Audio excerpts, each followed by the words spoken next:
السلام علیکم۔ ظہیر کیس میں اہم اپڈیٹ شیئر کریں گے۔ ظہیر اینڈ کمپنی نے ملک سے بھاگنے کی کوشش کی، ویزے کے لیے اپلائی کر دیا تھا اور ملک سے نکلنا چاہتے تھے تاکہ قانون کے شکنجے سے بچ سکیں، لیکن عین وقت پر۔ خبر میں آگے بڑھنے سے پہلے آپ سے التجا ہے، ویڈیو کو لائک کر دیجیے گا، چینل کو سبسکرائب کر دیجیے گا اور بیل کے آئیکن کو پریس کر دیجیے گا۔ ناظرین، یوٹیوب کے ایک مشہور و معروف چینل ماریا علی نے خبر بریک کی ہے کہ ظہیر گینگ نے ملک سے فرار ہونے کی کوشش کی، ویزے کے اور دوسرے تمام انتظامات مکمل کر لیے تاکہ ملک سے فرار ہو سکیں، لیکن چونکہ ان پر انسانی اسمگلنگ کی دفعات لگی ہوئی ہیں اس لیے ان کو روک لیا گیا۔ اس کے بعد انہوں نے اللیگل طریقے سے زمینی راستوں کے ذریعے بھی نکلنے کی کوشش کی ہے۔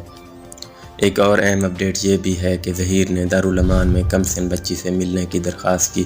ظہیر کا کہنا تھا کہ کمسن مویہ بچی میری بیوی ہے، لہٰذا مجھے اس سے ملنے دیا جائے۔ اس بارے میں اپنے خیالات کا اظہار کریں۔ چینل کو لازمی سبسکرائب کر دیجیے گا۔ مزید اپڈیٹس کے لیے دیکھتے رہیے ریختہ نیوز چینل۔